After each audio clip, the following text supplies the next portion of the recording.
When I was a junior in high school, I had problems with a bully named Brett. I never knew exactly why he picked on me, really. I wasn't nerdy or unpopular or anything, but for some reason, this guy just really didn't like me, and he was much bigger than I was, so even when he tried to get me to fight him, I always avoided it.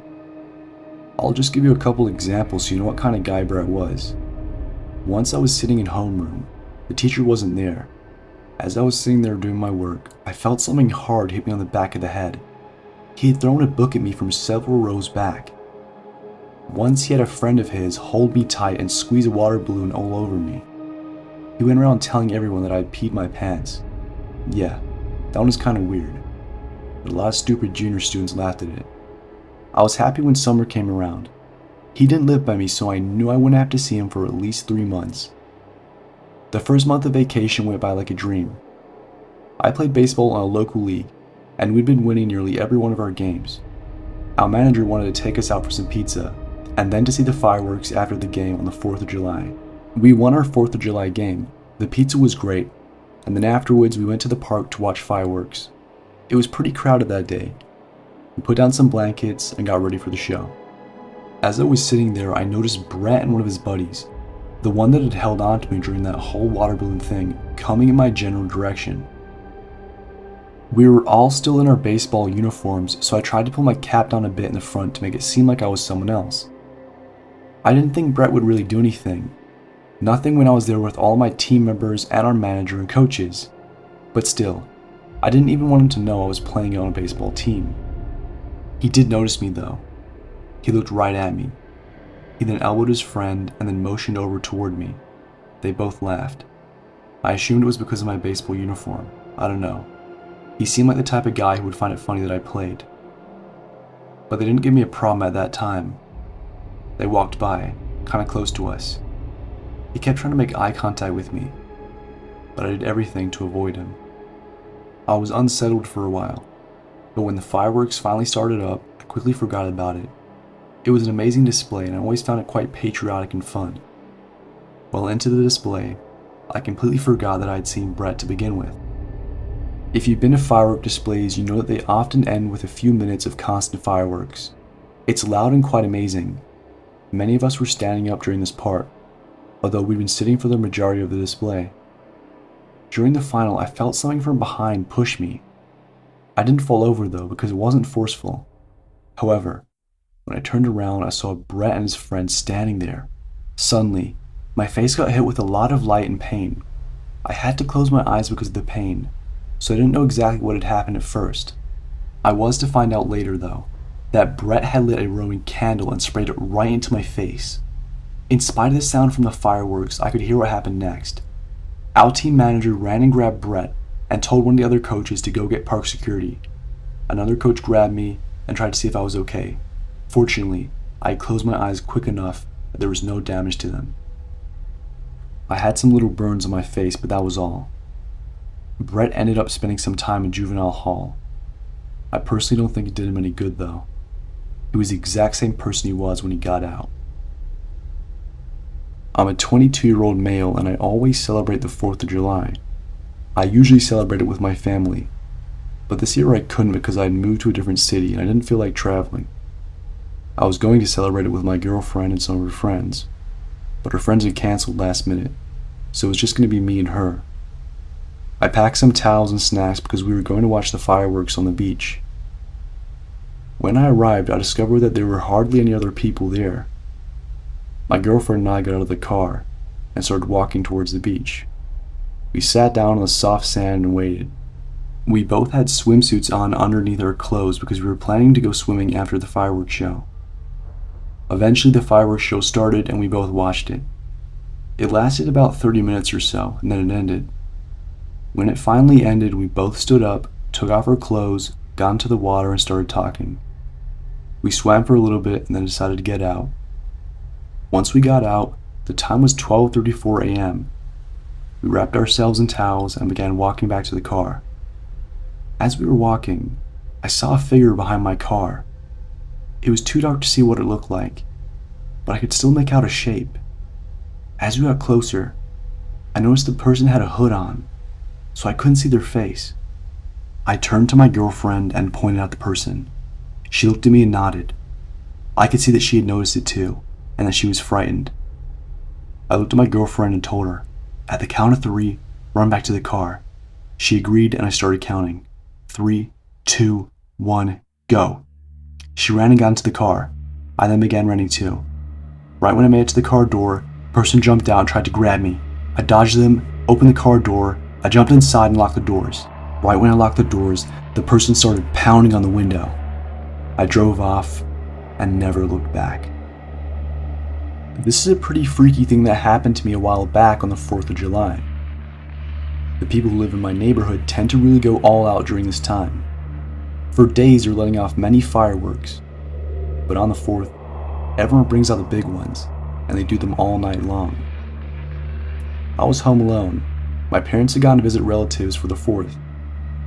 I stayed at home. Being a teenager, it was always great when you get the house to yourself for a while. I didn't have any parties or anything like that though. I just took a few days to watch TV and eat a lot of junk food. On the 4th, it was actually a bit louder than usual. The fireworks started during the day. I couldn't tell what the exact fireworks being used were, but I knew they were very loud. Once it finally becomes nighttime, most of the people in our neighborhood go out onto their porch to watch or set off their own fireworks. I really didn't care too much about that though. I just remained in my living room, too tired and reading a book. An hour into nightfall, it was loud.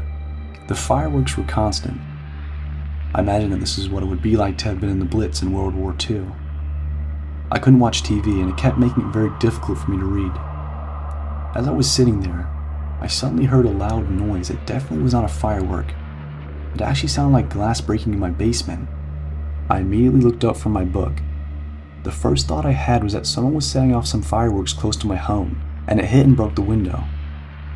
We had one of those basements that wasn't exactly underground on one side. It was sitting on the side of a hill. Worried that the house might catch on fire, I got up and ran to get our fire extinguisher. I grabbed it, got up, and ran over to the basement door. During this, the fireworks were still going off left, right, and center, of course, so it was a bit nerve-wracking. I ran down the stairs to our fully finished basement and didn't see a fire. I flipped on the lights and almost fell on my butt when I saw someone standing there. There was a broken window as he was over my dad's bar and was grabbing bottles of liquor and putting them in his bag. He of course noticed when I turned the light on. Turning around, he saw me and at first he did nothing. He was a really big and scary looking dude. I didn't know exactly what to do. He didn't have that problem though. He came charging at me with one of the large bottles in his hand. Fortunately, even though I was hesitant and he was much bigger than me, I remember that I had brought down a fire extinguisher with me into the basement.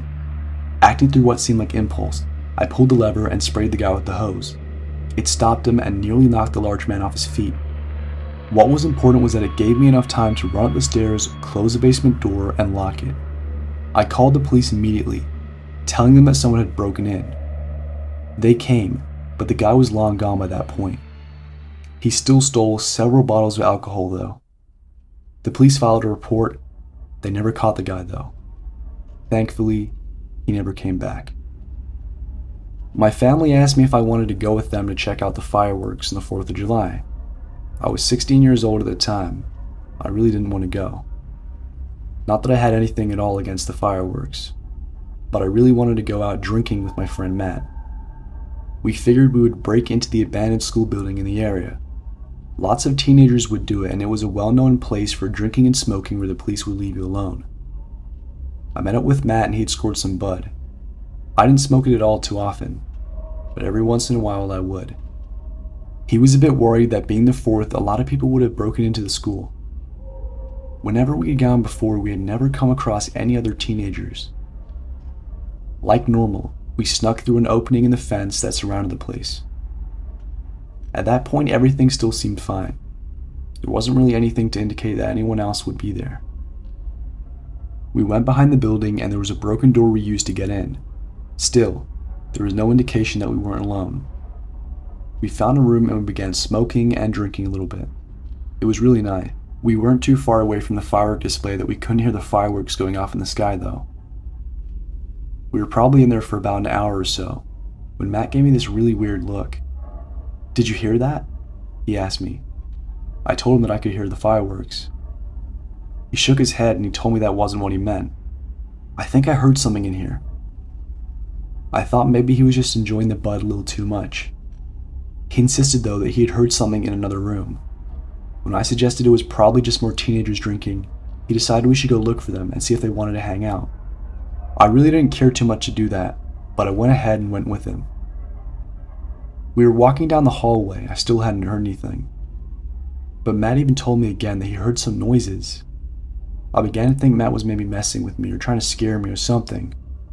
I had to brace myself, waiting for him to try and scare me or something. I then heard something too.